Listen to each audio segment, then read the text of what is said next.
Westmoreland County's log. Westmoreland 911 testing. You're on TAC 4. Can you switch back to TAC 3? Westmoreland 911 testing. 1, 2, 3. Westmoreland testing. 1, 2, 3. Last unit, target radio, your portable with unreadable. Is up with a 10 target. 110.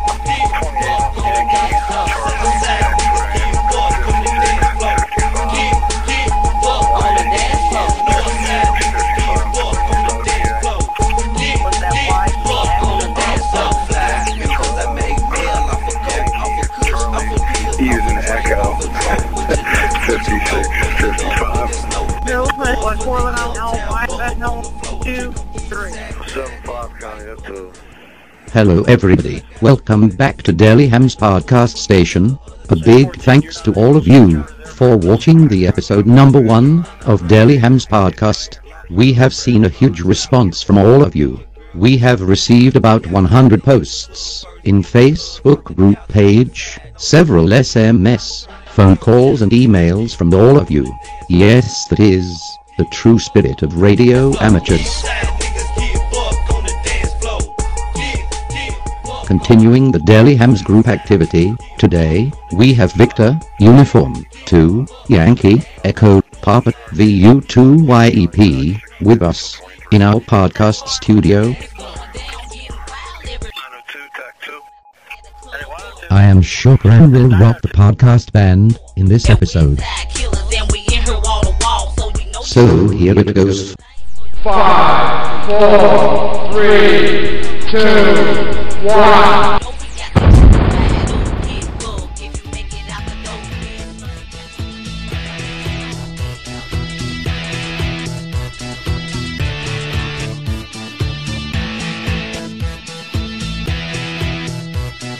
Hello everybody, this is your friend, your station, you guessed it right.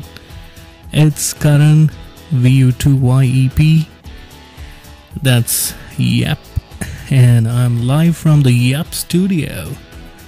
Well, today I'm here to talk to you guys and, share my experience as to how the last eyeball which we guys had. It was a fabulous eyeball which held at 16th of June 2012 at Deer Park.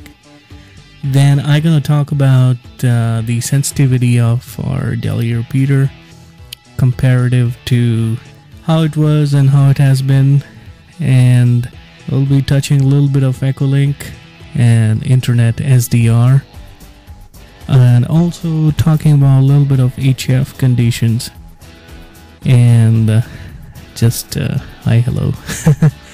So let's get started. Alright, so 16th of June 2012 we had a fabulous summer eyeball of the active hams. It was one of its own kind. It held at a beautiful park which had lots of deers, lots of birds, and lots of people. Even the Delhi drum circle was there.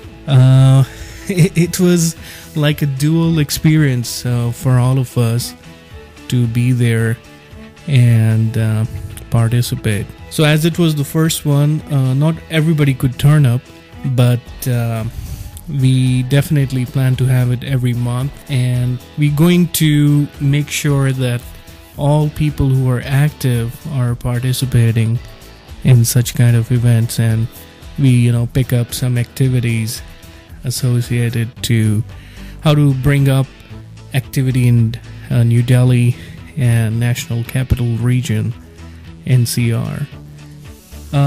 We had a couple of the usual crowd and a couple of new people. So we had a wonderful time. We basically wanted to make it like an icebreaker, and we chit-chatted about various things, right from propagation to HF conditions to how to bring people on air, as the 2-meter activity seems to be going a little low.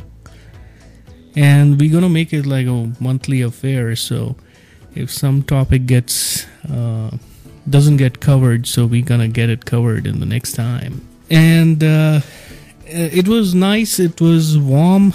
In fact, I had to go somewhere, and when I went there, initially I felt a little hot, but thanks to those snacks and cold drinks, that really helped in cooling myself off. And after a while, it was pretty pleasant. But while I was coming back, I don't know, because of the traffic or already was in the heat before we even went for the summer eyeball, so I got a little bit of headache, but I think that's fine. So looking forward to meet you all guys again, and if you miss it, then you miss it. Okay, let's move on to the next topic, the sensitivity of repeater. If you guys ask me, my personal experience has been that every summer the VHF conditions gonna go down. And when the VHF conditions go down, you have to use higher power. You cannot use milliwatts and get the similar reports which you get maybe in peak winter season, to ensure that you have your antennas looking towards repeater, and you are actually throwing the required amount of power to the repeater. Now, if the repeater is not being heard to you, maybe a directional antenna can help you. In the past, we did have a little bit of issue with the repeater, but it seems it has been fixed now. And as the moisture is settling in, the conditions in terms of receive and transmit of the repeater is getting better and better. So, all right. So, I would just say that use the required power. Make sure your antenna is fine, and don't lose hope. Another 2-3 months down the line, the condition's gonna be further better, and we will be back to normal with our beautiful 5 and 9 signals. Otherwise, maybe improve on your setup. Right, so my Echolink is down. It has been down for a while. I was getting my shack redone and a couple of things in my room. So hopefully in next couple of weeks, you're gonna find Echolink back to life. And feel free to talk to people coming from various parts of the world, and saying hello to them. If somebody gives a CQ call, please reply. First, listen to their call sign. If you don't understand, feel free to give them a call back with a QRZ what I would suggest is make sure to give adequate pause. Even when you're using repeater, make sure you're dropping the tail so that if somebody wants to join, can actually join the conversation. Same goes for Echolink. Echolink runs on VoIP, and Echolink requires a little bit of pause because, one, you might be connected to a couple of repeaters which also have tail just like what our Delhi repeater has. And the second thing is, it actually requires a little bit of lag to switch between two networks. So one could be a Wi-Fi and then the internet, or you're going across networks across the globe, so it takes a little bit of time, so one needs to be a little patient and then actually enjoy the communication. But Echolink is fun. It absolutely opens up a lot of avenues in terms of places where you do not have much of activity. You're gonna find that people are turning up from various parts of the country as well as out of country across the globe. And you might hear a station coming from stateside, Europe, Australia, and just feel free to enjoy and have a QSO with them, and they will be glad as well to stop by and say hello to you guys. So use wisely, but enjoy it. It's available to everybody as and when it is active. Alright, so that was pretty much about it, Echolink. I can do a detailed session for you guys if you like on Echolink, how it works and how to go about it. and what are the various ways to use Echolink. Coming to another area of interest, and that is the Web SDR, the software defined radio, which gonna be the future of tomorrow because of its seamless opportunity, because it works on the basis of software and less of hardware. The calculations are actually happening on a software basis than the hardware basis. Now, some of you might say the analog radio also have a chipset which has a small program which actually does that. You're right, but it has gone one step ahead, that whatever the analog radio is not able to give you, the SDR is able to give you, that you can tweak those parameters, get the best output out of the whole all the settings which you are actually doing onto the radio, whether it's on the receive side, whether it's on the transmit side. It's fabulous to hear SDR. You can record the whole spectrum. You can tweak your audio, make it sound like a radio station. And it also has some value added filter settings, which can come really handy when you're actually doing contest, or maybe you're in a station infested area where there are too many stations. I would love to be in because we hardly have any activity. So you can actually chop down the side frequency stations, making QRM to your frequency. You can notch them out using those filters.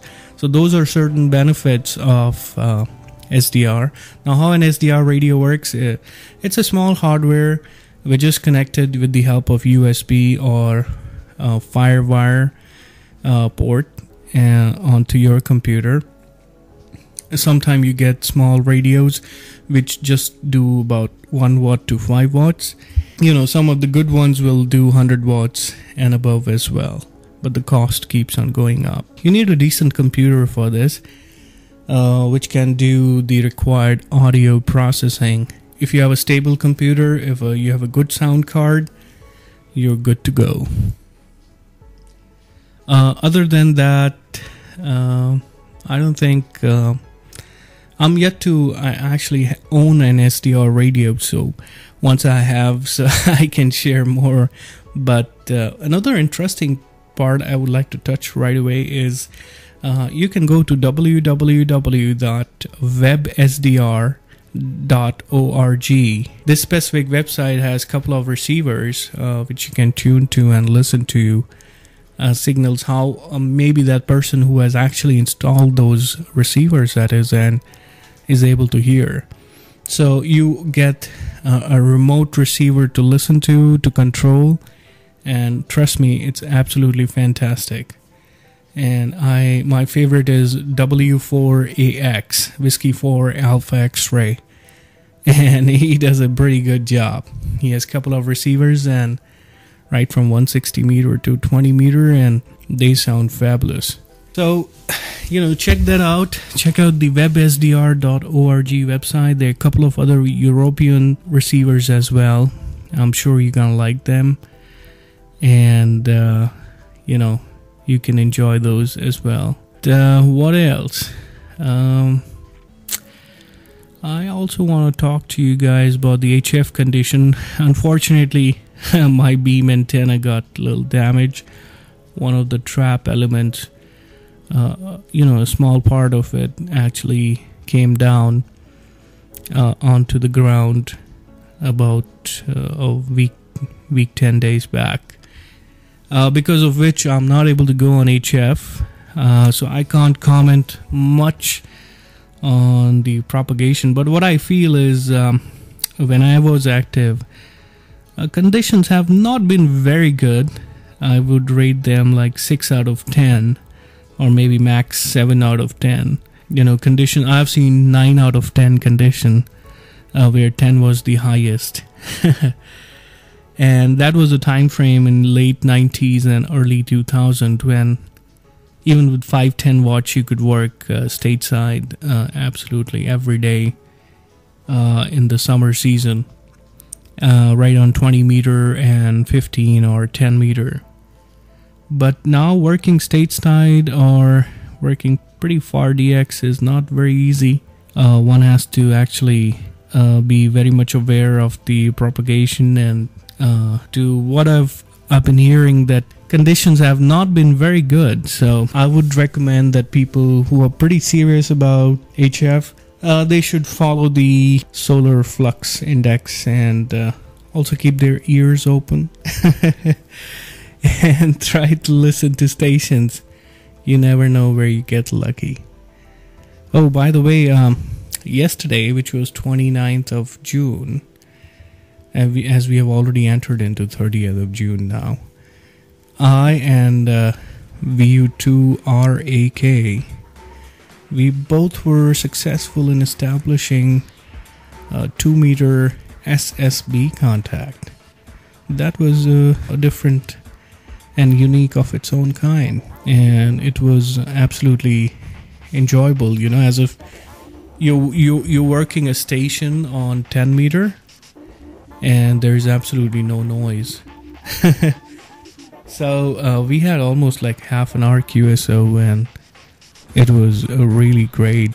I would like to try it again, maybe on UHF someday, if conditions permit.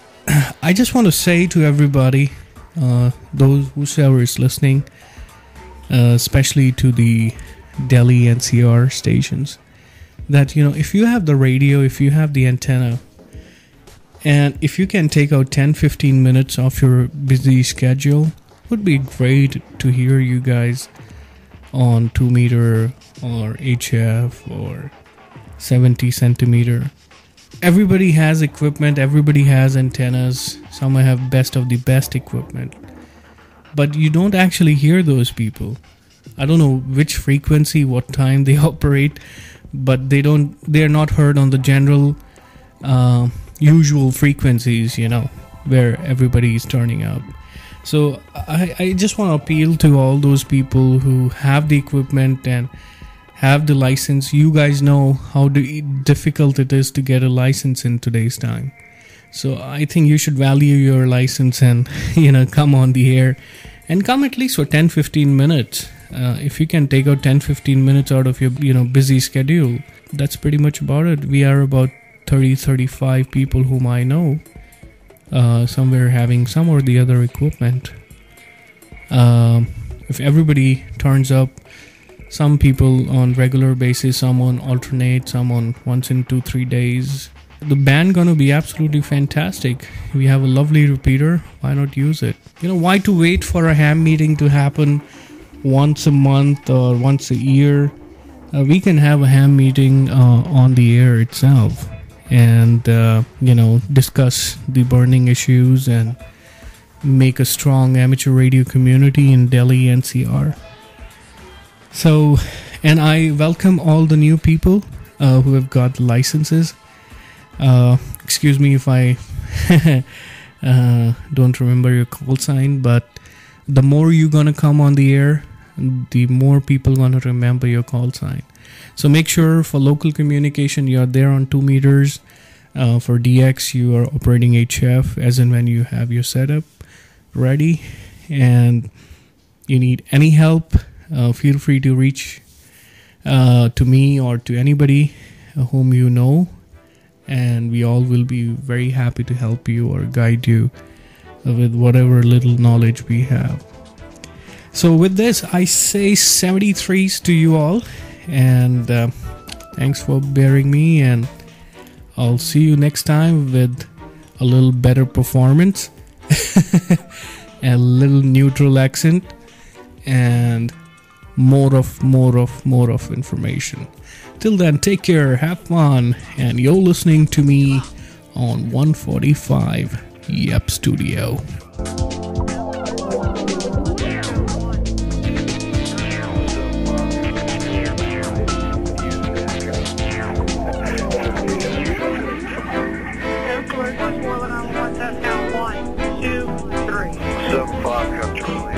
Using Echo.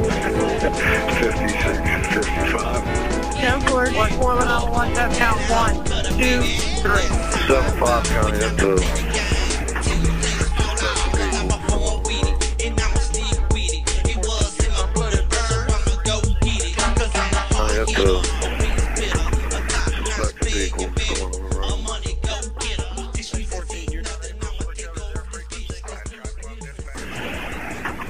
Suspected vehicle going on the road.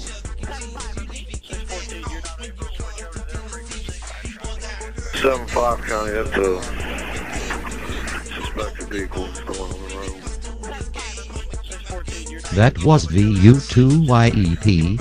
Hope you have enjoyed this episode of Daily Ham's podcast and hope to see you soon in our next Eyeball QSO meet at Deer Park. Till then, 733s. Take care. 7-5 County, that's a suspected vehicle going on the road. 614, you're not able to switch over to their frequency. I tried from dispatch.